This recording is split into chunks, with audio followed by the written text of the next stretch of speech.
ప్రజలను భయభ్రాంతులకు గురిచేసి స్థానిక సంస్థల ఎన్నికల్లో గెలుపొందాలని చూస్తున్నారని నర్సాపూర్ ఎమ్మెల్యే వాకిటి సునీతా లక్ష్మారెడ్డి అధికార కాంగ్రెస్ పార్టీపై మండిపడ్డారు. మెదక్ జిల్లా వెల్దుర్తి మండలంలో పలు గ్రామాలతో 3వ విడత స్థానిక సంస్థల ఎన్నికల నేపథ్యంలో ఎమ్మెల్యే సునీతా లక్ష్మారెడ్డి విస్తృతంగా పర్యటించారు. మండల పరిధిలో పలు గ్రామాల్లో టీఆర్ఎస్ బలపరిచిన అభ్యర్థుల గెలుపు కోసం ఇంటింటి ప్రచారం నిర్వహించారు. గత బీఆర్ఎస్ ప్రభుత్వం గ్రామాల అభివృద్ధికి కృషి చేసిందని, కాంగ్రెస్ ప్రభుత్వం ఏర్పడి 2 సంవత్సరాలు గడుస్తున్నా ఎలాంటి అభివృద్ధి జరగడం లేదని మండిపడ్డారు. స్థానిక సంస్థల ఎన్నికల్లో టీఆర్ఎస్ బలపరిచిన అభ్యర్థులను అత్యధిక మెజార్టీతో గెలిపించాలని విజ్ఞప్తి చేశారు. గ్రామానికి సంబంధించి మరి సర్పంచ్ ఎన్నికల ప్రచార నిమిత్తం ఇక్కడికి రావడం జరిగింది. ఇక్కడ ఉన్నటువంటి ముఖ్యులందరితో కూడా కలిసి మాట్లాడడం జరుగుతోంది. కాంగ్రెస్ పార్టీ వాళ్ళకి ఏంటంటే ఈ రోజు వాళ్ళు చేసినటువంటి పనులు ఏం కూడా లేవు, ఇచ్చిన గ్యారంటీలను కూడా తుంగలో తొక్కడం జరిగింది. ఇప్పుడు ఏంటంటే హౌసింగ్ ఒకటి ముందుకేసుకొని ముందుకు వస్తా ఉన్నారు. వాళ్ళంతా కూడా ఏం చెప్తానంటే ధర్మారం గ్రామాన్ని ఒక మోడల్ విలేజ్ గా మనం తీసుకొని హౌసింగ్ శాంక్షన్ చేయడం జరిగింది.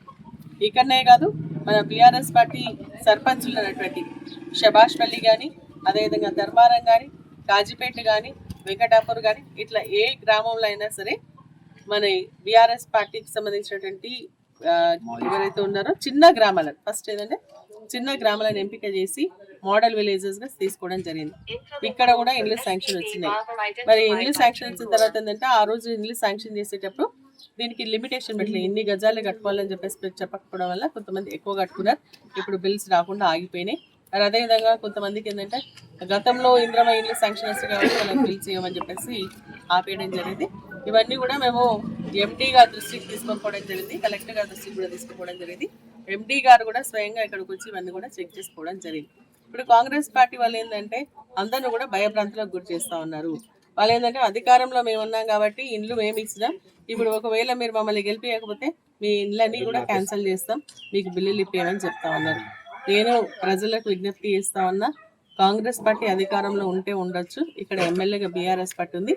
ఎవరు కూడా భయపడాల్సినటువంటి అవసరం లేదు. ఖచ్చితంగా శాంక్షన్ వచ్చినటువంటి ఇండ్లకు బిల్లు ఇప్పించే బాధ్యత మాది. అదేవిధంగా కొత్తగా ఇల్లు కట్టుకుంటా అన్నటువంటి వాళ్ళకు కూడా ఇండ్లు ఇచ్చేటువంటి బాధ్యత కూడా మాది. ఎందుకంటే ఎమ్మెల్యే కోటా కింద ఇండ్లునే తప్పకుండా వారందరినీ కూడా ఇల్లు మంజూరు చేస్తాం. ఈ విధంగా ఏంటంటే పనులు చేసి మేము ఓట్లు అడగాలన్నటువంటి దృక్పథంలో ఈరోజు కాంగ్రెస్ పార్టీ లేదు. ఏంటంటే భయభ్రాంతులకు గురి చేయాలా, భయపెట్టాలా, బెదిరియాలా, దౌర్జన్యం చేయాలన్న ఆలోచనతో పోతారా. ఇది మంచి పద్ధతి కాదు. ప్రజాస్వామ్యంలో ఇది మంచిది కూడా కాదు అని చెప్పేసి చెప్తూ ప్రజలు వాళ్ళ విజ్ఞత మన ప్రజలకు వాళ్ళ ఆలోచన మేరకు వదిలేసేయాలి. ఎందుకంటే ఎవరు కోటేస్తారో వాళ్ళకి తెలుసు, మంచి ఏంది చెడు ఏంది తెలుసు, ఎవరి టైంలో పని జరిగింది తెలుసు. కాబట్టి వాళ్ళు చూసుకొని వేస్తారు. కానీ మీరు ఇట్లా భయప్రాంతాలకు వచ్చేయడం మంచి పద్ధతి కాదని చెప్పేసి ప్రజల పక్షాన మేము ఉంటాం, కొట్లాడతాం. వారికి అవసరాలు తీర్చడానికి ఒక ఎమ్మెల్యేగా అనునిత్యం వారి మధ్యలోనే ఉంటామని చెప్పేసి తెలియదు. మా పార్టీ బలపరిచినటువంటి అభ్యర్థులు, ఎందుకంటే ఇది గుర్తులు లేవు కాబట్టి మా పార్టీ బలపరిచినటువంటి అభ్యర్థులు గెలిపించుకోవాల్సిందిగా ఇక్కడ మరీ ముఖ్యంగా మా ధర్మారానికి సంబంధించినటువంటి మరి ప్రవీల గారిని, కొండని యశోద గారిని మన కత్తెర గుర్తు కోటేసి గెలిపించాల్సిన విజ్ఞప్తి చేస్తూ ఈ ధర్మారం చౌరస్తా నుంచి మన కోడిపల్లి వరకు కూడా 8.5 కిలోమీటర్ మనకు DBT sanction, DBT plus widening of road, double road sanction అయింది. అదేవిధంగా జలాల్పూర్ నుంచి మన ధర్మారం వరకు కూడా మరి అది కూడా మరి 3.23 కిలోమీటర్స్ అది కూడా బీటీ రోడ్ శాంక్షన్ చేయడం జరిగింది హ్యామ్ ప్రాజెక్టులో. ఇవన్నీ కూడా పనులు జరుగుతాయని చెప్పేసి వాళ్ళకు చెప్పడం జరుగుతుంది. 13 హామీలు ఉన్నాయి. నేను ఒక్కొక్కటి అడుగుతా చెప్పాను మీరు, ఎందుకంటే వాళ్ళన్నీ మేమే ఇచ్చేసిన కాంగ్రెస్ పార్టీ వేసింది కాబట్టి మా కోట్లు వేయండి అని చెప్పేసి అడుగుతా ఉన్నారు. ఈ రోజు మహాలక్ష్మి పథకం కింద ప్రతి మహిళకు 2,500 రూపాయలు ఇస్తున్నారు. ఇచ్చిరా? అంటే ఒక్కొక్క మహిళకు 60,000 రూపాయలు బాకీ ఉన్నారు. ఇంట్లో ఇద్దరు ఉంటే 1,20,000, ముగ్గురు ఉంటే 1,80,000 రూపాయలు బాకీ పడ్డారు కాంగ్రెస్ పార్టీ మన మహిళలందరూ కూడా. మరి అదే విధంగా 500 రూపాయలకి గ్యాస్ ఇస్తామన్నారు, ఇస్తున్నారా? ఎంత సిలిండర్ తీసుకుంటారు ఇప్పుడు మీరు?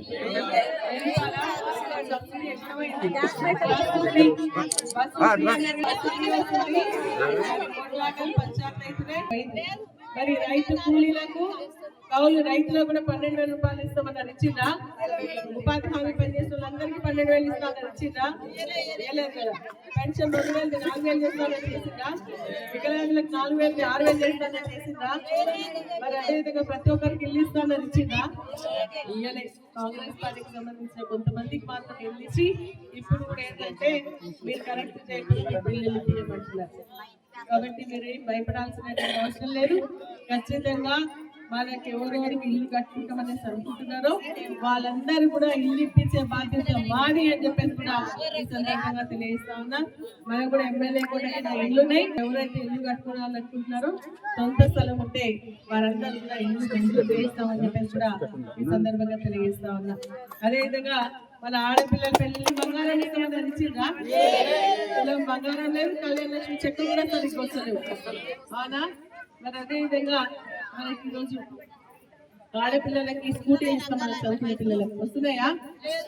చదువుకునే పిల్లలందరికీ కూడా మగ పిల్లలు కానీ ఆడపిల్లలు కానీ 5 లక్షల రూపాయల గ్యారంటీ కార్డు ఇస్తామన్నారు. అంటే ఏటీఎం లాగా పోయి పైసలు తెచ్చుకోవాలి, ఫీజులు కట్టుకోవాలి, బుక్కులు కొనుక్కొచ్చుకోవాలన్నారు. వస్తున్నాయా? లేవు. నిరుద్యోగ యువతకు 2 లక్షల ఉద్యోగాలు ప్రతి సంవత్సరం అన్న చేసినారా? ఒక నోటిఫికేషన్ అని వేసిందా? లేదా? మరి తల్లిదండ్రుల మీద ఆధారపడకుండా మీరు ఉద్యోగాలు వచ్చేదాకా మేము నడుపుతాం, 4,000 ఇస్తామన్నది ఇస్తున్నారు వాళ్ళకి. మరి 13 హామీలలో ఒక బస్సు ఒక్కటి వేసి అన్ని హామీలు చేసేసామంటున్నారు కదా. మరి వాళ్ళు పుట్టి మాటలు చెప్తున్నారు. ఎలక్షన్ టైం వస్తే రైతులు గుర్తొస్తారు, మహిళలు గుర్తొస్తారు. అప్పుడు రైతులకు మనకు రైతు భరోసా వేసారు. ఇప్పుడు ఎలక్షన్స్ రాగానేమో మహిళలు గుర్తొచ్చారు. మహిళలకు వెంటనే 2 సంవత్సరాల నుంచి చీరలు కొట్టి సంవత్సరానికి 2 ఇస్తానరా లేదా?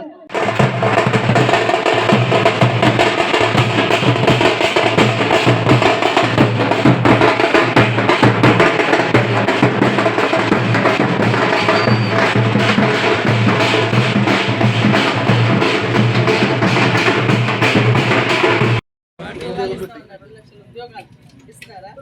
చదువుకున్నారు, మీకు ఉద్యోగాలు ఇచ్చాక మీ తల్లిదండ్రుల మీద ఆధారపడకండి. మీకు నెలకు 4,000 రూపాయలు నిరుద్యోగం ఇస్తారా? ఇస్తున్నారా? ఏం లేవు. ఉట్టి మాటలు చెప్పి దాటేసారు. బస్సు ఒకటి ఫ్రీ.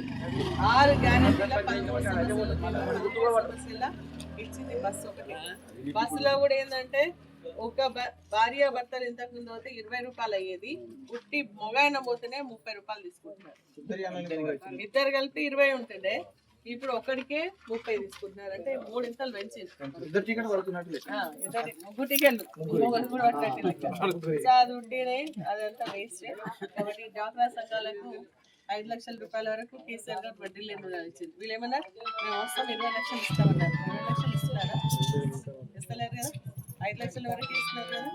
మొన్న కేసీఆర్ గారు 1,50,000 మందికి చీరలు ఇచ్చారు ప్రతి బతుకమ్మ పండుగ. మరి ఇప్పుడు వీళ్ళు ఇచ్చింది ఏంది? 50 లక్షలు ఓన్లీ డ్వాక్రా సంఘాలకి. మరి ముసలా ముస్తున్నారు, వాళ్ళకు కూడా ఇవ్వాలి కదా.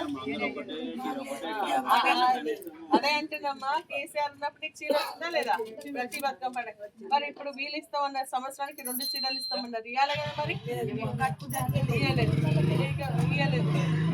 అదే అందరికి ఇవ్వాల్సింది పోయి ఒకటి 50 లక్షలు ఆ డ్వాక్రా సంఘాలు ఉన్న మహిళలు కూడా ఇంకా సగం మందికి కాలేదు.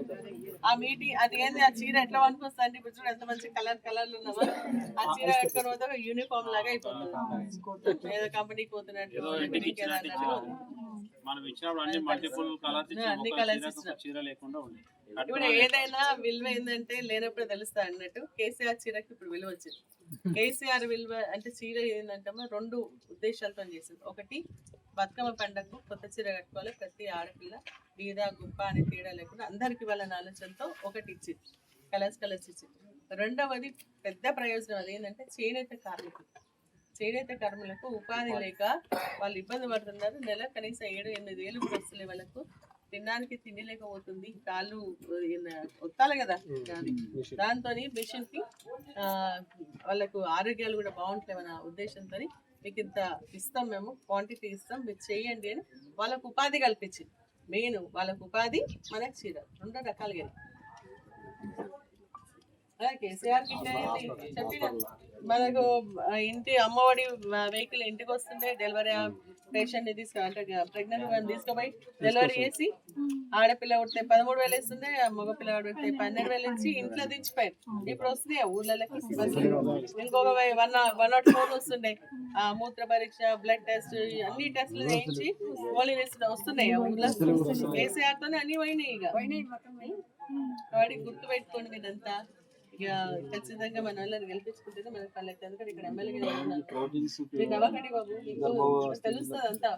ఇప్పుడు మాట్లాడుతున్నారు కానీ మీకు అవగాహన లేక మాట్లాడి చూస్తున్నారు, నవ్వుతున్నారు కానీ ఇవన్నీ ప్రాక్టికల్ గా సమస్యలు. ఇవన్నీ మీకు ఉద్యోగాలు ఇస్తాను ఇచ్చిందా? 4,000 ఇస్తాను ఇచ్చిందా? ఇప్పుడు ఈ రోడ్ అన్ని ఏంటంటే ఎమ్మెల్యే ఏం చేస్తే అది మేము చేస్తామని ముందు వచ్చి చెప్పుకోవడానికి వస్తుంది. చేయాలి కదా. ఇప్పుడు కేసీఆర్ ఇచ్చిన రోడ్లు ఉన్నాయి చాలా తాణాల కట్టి, అన్ని క్యాన్సిల్ చేస్తుంది. మరి అవి చేయాలి కదా. కేసీఆర్ ప్రతి గ్రామానికి 20 లక్షల రూపాయల సీసీ రోడ్లు ఇచ్చిపోయింది, అవి క్యాన్సిల్ చేస్తుంది. మరి అవి చాకరైతే వాళ్ళు చేయాలి కదా వాళ్ళ గవర్నమెంట్ లో. ఇప్పుడు ఈ రోడ్ ఉంది ధర్మారం చౌరస్తా నుంచి కోడిపల్లి దాకా డబుల్ రోడ్ శాంక్షన్ చేసినాం ఆమ్ ప్రాజెక్ట్ లో. వాళ్ళు వస్తాం మళ్ళీ పేపర్లు పట్టుకొని మేము వచ్చినామని చెప్పేసారు. ఎమ్మెల్యే ఒకటే గుర్తుపెట్టుకోండి, గెలిచిన సర్పంచ్ పనిచేస్తారా, ఓడిన సర్పంచ్ పనిచేస్తారా? మంచా చెడ గెలిచిన వాళ్ళే చేస్తారు కానీ ఓడిన వాళ్ళు చేస్తారా? ఈ రాజ్యం ఉల్టా అవుతుంది ఇక్కడ. అంటే నర్సాపులనే కాదు, మొత్తం తెలంగాణలో ఉల్టా అవుతుంది. ఓడిపోయిన వచ్చి మేము చేస్తున్నామని కొబ్బరికాయలు కొట్టి అదే అంటున్నాను. అందుకని ఈ రోడ్ శాంక్షన్ వచ్చింది. ఇక్కడికి వెళ్ళి మళ్ళీ మీకు ధర్మారం మన జలాల్పూర్ పోవడానికి కూడా రోడ్ శాంక్షన్ వచ్చింది. కావాలంటే ప్రొసీడింగ్ చూపిస్తా. ప్రొసీడింగ్స్ ఇక్కడ